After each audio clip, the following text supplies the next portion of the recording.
নজরুল স্মৃতির জন্য গ্রেসগেট কটেজে অন্নবাগ পত্রিকার সাহিত্য সভা। অন্নবাগ সারস্বত সাহিত্য পত্রিকা আয়োজিত পত্রিকা প্রকাশ, কবি সম্মেলন, আলোচনা ও সঙ্গীত বাসরের আয়োজন করা হয় 14 জানুয়ারি 2025 দুপুর 2:30 কৃষ্ণনগর নজরুল স্মৃতি ধন্য গ্রেস কটেজে। প্রধান অতিথি হিসেবে উপস্থিত ছিলেন ডক্টর পার্শ্বনাথ রায় চৌধুরী। বর্তমান কবিতার গতি, প্রকৃতি ও আধুনিকতা প্রসঙ্গে আলোকপাত করেন শিক্ষাবিদ বিদ্যুৎ হালদার। কথায়, কবিতায়, গানে অংশ নেন বিশিষ্ট কবি কাজল ভাদুরী, রাজকুমার ব্যাধ, তপন কুমার দাস, বিকাশ সরকার সহ বেশ কিছু কবি। দীপঙ্কর দাস, সর্বমঙ্গলা দত্ত, আভা নাথ ও সাধন পাত্রর গান সকলকে মুগ্ধ করে। সঞ্চালনা করেন প্রতিমা অধিকারী। স্মরণ করা হয় প্রাক্তন সম্পাদক সুনির্মল কুণ্ডু মহাশয়কে। প্রকাশিত হয় অন্নভাগ পত্রিকার বিশেষ সংখ্যা। অন্নভাগ বর্ধমান সম্পাদক রতন কুমার নাথ ও সভাপতি রবীন্দ্র কুমার হালদার সকলকে শুভেচ্ছা জানান। কৃষ্ণনগর থেকে সাধন পাত্রের রিপোর্ট, এস নিউজ বাংলা। অপার হয়ে বসে আছি ও গো দয়াময়। এই যে অপার শব্দটা আজও মনে হয় কি আধুনিক। অপার হয়ে বসে আছি ও গো, আমরা কেউ সাহস করি? এটা শুনে নিয়েই যদি আমি কাল আবার অপার লিখতে যাই, ধরা পড়ে যাবো লালনের টুকেছি। এত সাংঘাতিক ব্যাপার। জীবনানন্দ লেখেন যে চাঁদ উঠছে একরাশ ডালপালা মুখে নিয়ে। তার এই একরাশ শব্দটা এমন হয়ে গেছে, আমি কবিতা লিখতে গিয়ে যদি একরাশ লিখি না, মনে হয় জীবনানন্দকে চুরি করছে। আমরা শক্তি আমরা বল নজরুল লিখেছিলেন, ভালো কবিতা নয়, মোটেই না। নজরুল সব ভালো কবিতা লিখবেন, কারণ তার সামনে অন্য প্রয়োজন ছিল। কারণ এটা একটা মার্চিং সং। স্কুলের ছাত্ররা তখন ওই প্যারেড করবে, আমরা শক্তি আমরা বল। সেখানে উপমার দরকার নেই, সেখানে কাব্য করার দরকার নেই। লাথি মার ভাঙলে তালা, যত সব বন্দিশালা, আগুন জ্বালা আগুন জ্বালা, কাব্য করার দরকার নেই। সরাসরি বলতে হবে। সেখানে সেখানে কাব্যের প্রয়োজনের থেকেও অন্য প্রয়োজনটা বড় হয়ে উঠেছে, আমার দেশোদ্ধার। আর নজরুল মানুষটাকে তো চিনতে হবে, ফালা ফালা করে বুঝতে হবে তো নজরুলকে, যে যিনি জেলে বন্দি থাকছেন, বন্দি মুক্তির দাবিতে অনশন করছেন। একটা মানুষ কবিতা লেখেন, বন্দি মুক্তির দাবিতে অনশন করছেন। রবীন্দ্রনাথ চিনতে পেরেছিলেন, এর জন্য টেলিগ্রাম পাঠাচ্ছেন যে give up hunger strike, our literature claims you. যে তুমি অনশন ভঙ্গ করো, আমার সাহিত্য তোমাকে চাইছে। তাহলে নজরুলের ওই প্রয়োজনটা বুঝতে হবে। একটা সভা হচ্ছে, নজরুলের কাছে খবর গেল যে তুমি এক্ষুনি গান লেখো, আজকেই তোমাকে শুট করতে হবে, আজকেই গাইতে হবে। টপিক নির্ভর কবিতা লিখতেন। টপিক, অনেকে আমরা উচ্চারণ করে টপিকস বলি না, অনেকগুলো হলে টপিকস ঠিক আছে। টপিক নির্ভর কবিতা লিখতেন। এই মাস্টারি করে ফেলি তো, মাস্টারি করতে করতে এগুলো কেউ কিছু মনে নেবে, মানে দুঃখ পাবো খুব, কারণ আমি এমনি বলতেই চাই না। এই জন্যই বলছি, এই মাস্টারি হয়ে যাচ্ছে। সেজন্য সব কবিতাই নজরুলের কবিতা হয়নি। প্রয়োজনও ছিল না সেদিন, সেদিন প্রয়োজনও ছিল না। নজরুলের অন্য প্রয়োজন ছিল। জাতের নামে বজ্জাতির বিরুদ্ধে তাকে লড়তে হচ্ছে, কিন্তু নজরুলের গান চমকে দেবে মানুষকে। আজও গাইছে মানুষ, অসাধারণ সব কাব্য আছে। গান আর কবিতার মধ্যে দূরত্ব নেই। দূরত্ব 19 শতাব্দীর পর থেকে মধুসূদন করে দিয়েছেন। তার আগে পর্যন্ত আমাদের রামায়ণও গান, আমাদের মহাভারতও গান, এখনো রামায়ণ গান হয়, মনসামঙ্গলও গান।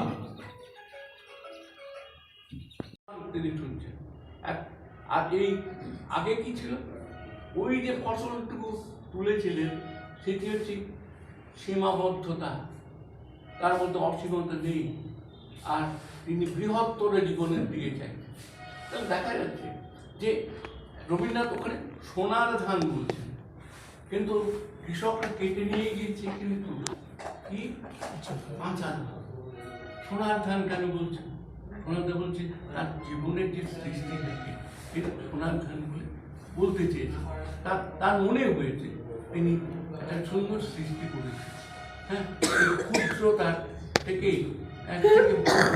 মুক্তি চাইছেন, যে বুঝতে পারছেন যে এর মধ্যে থাকলে চলবে না, এরকম যে আমি বলাকার শাহজাহান কবিতা তো যদি দেখেন সেখানেও দেখতে পাবেন যে একটা একটা ছবি আছে, কিন্তু শেষ পর্যন্ত ওই ভুলি নাই ভুলিয়া অনন্তের দিকে চলে যাচ্ছে। এই অনন্তের দিকে যাওয়াই হচ্ছে কবিতার সার্থকতা। যে কবিতার মধ্যে রয়েছে যে প্রবল, যেখানে হায়ার ম্যাথমেটিক্স, প্রবল অনুভূতি, হ্যাঁ, সেখানে একটা একক সত্যে চলে যাচ্ছে। সুতরাং সেটা কবিতার বিষয়ও হতে পারে, কিন্তু হচ্ছে না কেন? এই বোধটা আমাদের সাধারণ মানুষের মধ্যে গড়ে উঠছে না। যারা হায়ার ম্যাথমেটিক্স পড়ছেন তাদের মধ্যে সৌসাম্য দেখা দিচ্ছে, তাদের মধ্যে একটা তার মধ্যে একটা অনুভূতি যাচ্ছে, তার মধ্যে একটা সত্য ভেসে আসছে, সেখানে সত্যের একটা সাধনা হচ্ছে। সুতরাং কবিতার সঙ্গে গণিতের কোনো পার্থক্য থাকছে না, কিন্তু তবু গণিত কেন কাব্যের অন্তর্গত হলো না, সেটা কয়েকটি কারণ আছে। সেই যে গণিতের এই ভাষা আমরা জানি না, সাধারণ মানুষ জানে না, সেই জন্য গণিত সাহিত্য হতে পারে না।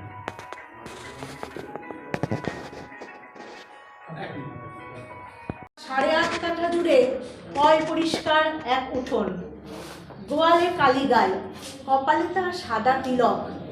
একটা কালো বুড়ি খালি পায়ে খদ্দরের চাদর মুড়ি দিয়ে উঠোনে পদ্মফুল, বাড়ি, চালা, বৃক্ষ, হাতা, খুন্তি, কড়া, পুতুল, ধানের শীষ, হাঁস, গরু, কাক, শেয়াল এঁকে চলেছে।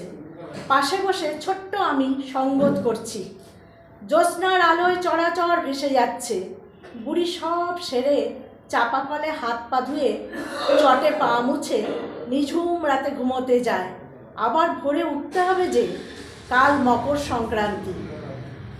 সকালে পুকুরের ধোঁয়া ওঠা জলে ডুব দিয়ে 5 মিশালি সবজির খিচুড়ি, 5 ভাজা, চাটনি আর নলেন গুড়ের পায়েস খেতে হবে, তার আয়োজন আছে। এই আমার আদিম গন্ধমাখা ঠাকুমা, যে সারা দুপুর ভিজানো চাল শিলে বেটে বেটে ভাপা পুলি, দুধ পুলি, চুষি পিঠে, সরা পিঠে আরও কত কী বানাতো। সাগরের ছিল আমার 2 পিসি, যাদের তখনও বিয়ে হয়নি, আর এই ছোট্ট আমি। পিঠে বানিয়ে 1 থালা পিঠে নিয়ে রাতের বেলায় উঠোনে, যেখানে নানা রকম গাছগাছালি ঝুপু হয়ে থাকতো, সেখানে দাঁড়িয়ে পৌষের ছড়া কাটতে কাটতে পৌষ পালালো পৌষের পিঠে নিয়ে ইত্যাদি আরও কিছু বলতে বলতে গাই, কাক, শেয়াল, বন আর পিতৃপুরুষের উদ্দেশ্যে একটা পিঠে ছুঁড়ে দিত। আমরা পিছনে ঝিম জ্যোৎস্নায় গাঁদার গন্ধে দাঁড়িয়ে সেসব মন দিয়ে শুনতাম। বিশেষ যেখানে আমাদের সজনে গাছ আর নিশিন্দি গাছটা ঘন হয়ে দুজনকে জড়িয়ে একটা সন্ধিৎসু অন্ধকার তৈরি করত, সেখানেই ঠাকুমা শেয়ালের উদ্দেশ্যে পিঠেটা ছুঁড়ত। শেয়াল এসে খেত কি না দেখিনি, তবে এইভাবে গৃহস্থ শেয়ালকেও আপন সংসারে একটু হলেও ঠাঁই দিয়েছিল। সারা দুপুর ধরে বানানো পিঠেগুলো শেষ হলে আমরা উনুনে নিজেদের সেঁকে নিতাম। গলা অবধি পিঠে খেয়ে রাতে শুয়ে পড়তাম। আর ঠাকুমা বিড়াল, পিঁপড়ে এদের হাত থেকে আমাদের হাত থেকে বাঁচানোর জন্য পিঠের পাত্র, পুলি পায়েসের হাঁড়িগুলোকে ব্যাকেটে শিকে তুলে রাখতো। এত শীত ছিল তখন, 3-4 দিন ধরে সেগুলো খাওয়া হতো, কিছুতেই নষ্ট হতো না। তখন তো রেফ্রিজারেটর ছিল না, প্রকৃতি আমাদের সহায়, বন্ধু রক্ষক ছিল। আমাদের টিনের চালার রান্নাঘরে ছিকেগুলো লোভ দেখিয়ে শীতের বাতাসে দুলতেই থাকতো। সংক্রান্তির সকালে চাল হলুদ দিয়ে গোবরের পুতুলের মাথায় গাঁদা আর তুলসীর মঞ্জুরির ঝুঁটি দিয়ে সদর দরজা, গোয়ালঘর, উঠোনের মাঝখানে বসিয়ে দেওয়া হতো। কালীগায়ের পা ধুইয়ে হলুদ দেওয়া হতো কপালে, শিং মোছানো হতো সর্ষের তেলে। তখন গবাদি প্রাণী আর দরাজ প্রকৃতির গুরুত্ব মানুষ বুঝত, তাই তাদের সম্মান করত নানাভাবে। তারপর গাদারা বড় হতো, আরও বড় হতো, আরও বড় হতো। উঠোনে কালো বুড়ির শাড়ি দিয়ে প্যান্ডেল হতো। একদিন সাদা শাড়ি পরে মা সরস্বতী বাড়িতে আসতেন, সে কি আনন্দ! গণিত বইটা মায়ের পায়ের উপর দিয়ে বলতাম, মা যেন ঠিকঠাক উতরে যায় এবার, ওতে বড্ড ভয় যে। আজ সেদিন নেই আমার, সে বাড়ি এখন ভাইয়ের বাড়ি। মেয়েদের বোধহয় কোনো বাড়ি থাকে না। ঠাকুমা নেই, ঠাকুরদা নেই, মা নেই, বাবা নেই। বাড়িতে এখন টাইম কল, pump, AC, geyser, washing machine, cooker, rice cooker, OTG, fridge, micro oven, grinder. ঠাকুমার শিলনোড়া কোথায় হারিয়ে গেছে, মুছে গেছে যেভাবে প্রকৃতি শেষ হয়েছে।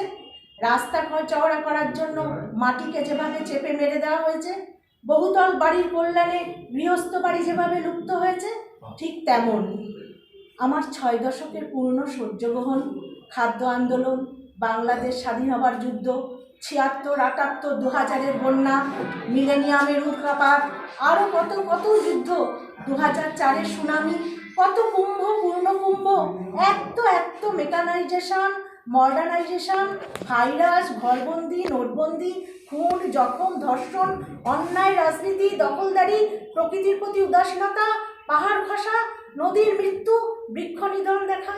আমার এ মন অকপটে সেই সভ্যতার বুকে বজ্র আঘাত করে, যা আমাদের সংস্কার সংস্কৃতি ভুলিয়ে মানুষ নয়, একটা কালো মাথার জানোয়ারে পরিণত করেছে। মোটা মাথার মানুষ ক্ষণিক আত্মসুখের জন্য প্রকৃতিকে বলি দিচ্ছে। কাঁদতে হবে মানুষ, তোমাকে বুক চাপিয়ে কাঁদতে হবে।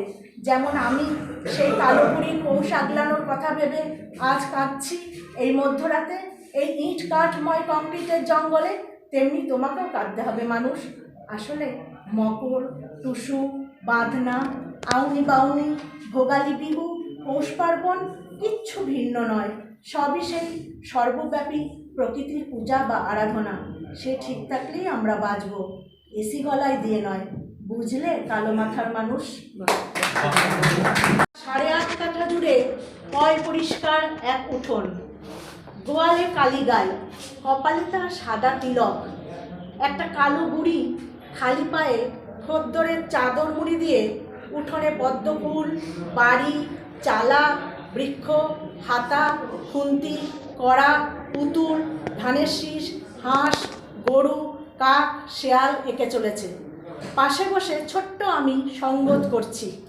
জ্যোৎস্নার আলোয় চড়াচড় ভেসে যাচ্ছে। বুড়ি সব সেরে চাপা কলে হাত পা ধুয়ে চটে পা মুছে নিঝুম রাতে ঘুমোতে যায়। আবার ভোরে উঠতে হবে যে, কাল মকর সংক্রান্তি। সকালে পুকুরের ধোঁয়া ওঠা জলে ডুব দিয়ে 5 মিশালি সবজির খিচুড়ি, মাছ ভাজা, চাটনি আর নলেন গুড়ের পায়েস খেতে হবে, তার আয়োজন আছে। এই আমার আদিম গন্ধমাখা ঠাকুমা, যে সারা দুপুর ভিজানো চাল শিলে বেটে বেটে ভাপা পুলি, দুধ পুলি, চুষি পিঠে, সরা পিঠে, আরও কত কী বানাতো। সাগরের ছিল আমার 2 পিসি, যাদের তখনও বিয়ে হয়নি, আর এই ছোট্ট আমি। পিঠে বানিয়ে 1 থালা পিঠে নিয়ে রাতের বেলায় উঠোনে, যেখানে নানা রকম গাছগাছালি ঝুপু হয়ে থাকতো, সেখানে দাঁড়িয়ে পৌষের ছড়া কাটতে কাটতে পৌষ পালালো, পৌষ পালালো, পৌষের পিঠে নিয়ে ইত্যাদি আরও কিছু বলতে বলতে গাই, কাক, শেয়াল, বন আর পিতৃপুরুষের উদ্দেশ্যে একটা পিঠে ছুঁড়ে দিত। আমরা পিছনে ঝিম জ্যোৎস্নায় গাঁদার গন্ধে দাঁড়িয়ে সেসব মন দিয়ে শুনতাম।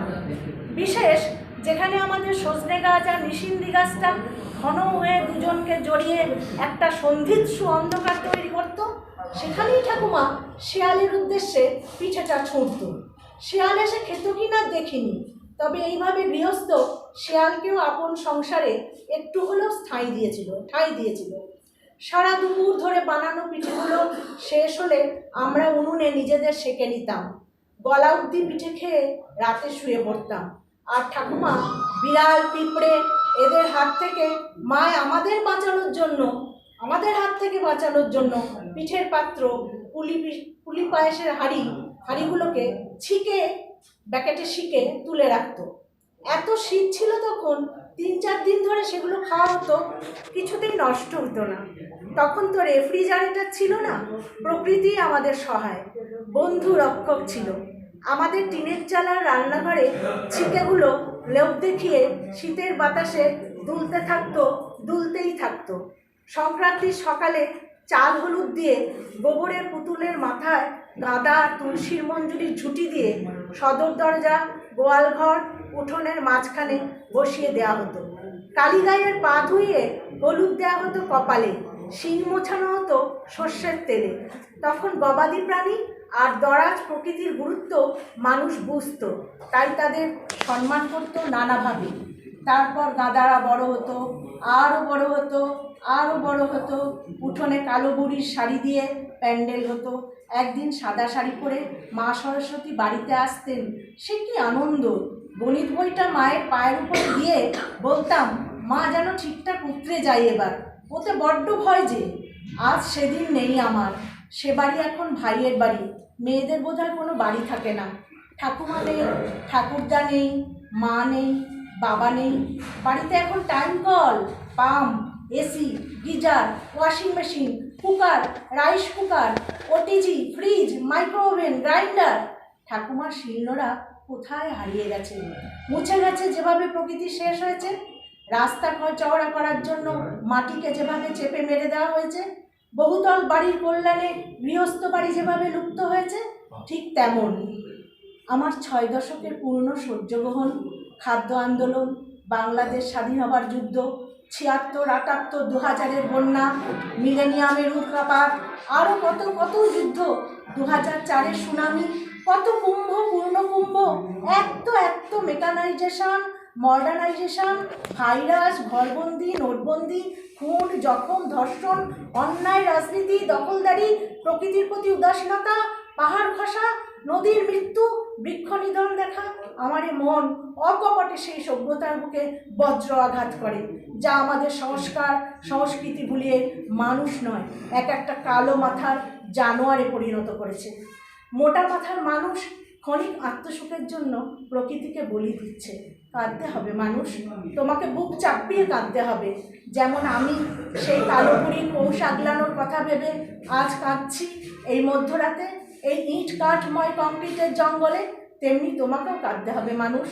আসলে মকর, টুসু, বাঁধনা, আউনি বাউনি, ভোগালী বিহু, পৌষ পার্বণ কিচ্ছু ভিন্ন নয়, সবই সেই সর্বব্যাপী প্রকৃতির পূজা বা আরাধনা। সে ঠিক থাকলেই আমরা বাঁচব, এসি গলায় দিয়ে নয়, বুঝলে কালো মাথার মানুষ? দেখে বড় শান্তি হয়, সবুজ গ্রামের পথ, শান্তি, সুখ ও ছায়া। ও রাজ্য আমার নয়, দিনগত পাপক্ষয়, অহৈতুকী মায়া।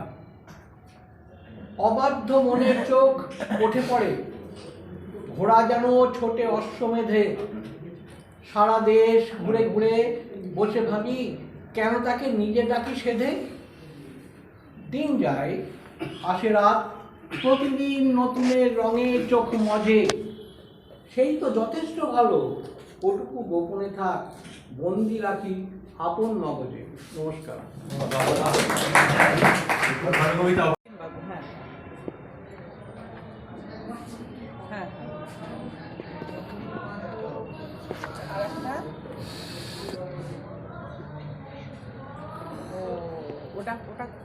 ওটাও দেবাশিস বাবুর বাড়িতেই হচ্ছে।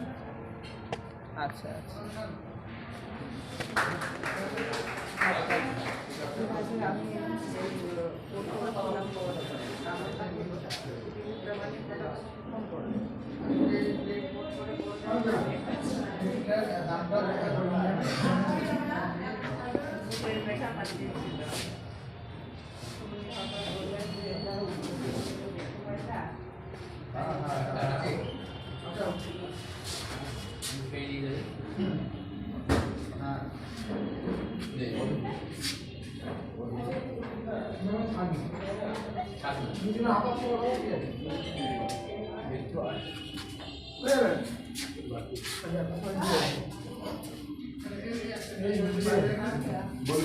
আমি আপনি হোয়াটসঅ্যাপে আমাকে পাচ্ছেন না না এটা করবো তৈরি করে দিয়েছি তো নাম্বার হোয়াটসঅ্যাপ করে আপনি হোয়াটসঅ্যাপ করে আমাকে হ্যাঁ তাই করবো আমাকে সার্চ করেন। এটা হোয়াটসঅ্যাপ ওই লিখে লিখে দেন তাহলে আমি ইয়েতেও পাচ্ছি না গোবিন্দন হালদার আগে লেখা আছে এতে আমার আপনার লেখা আছে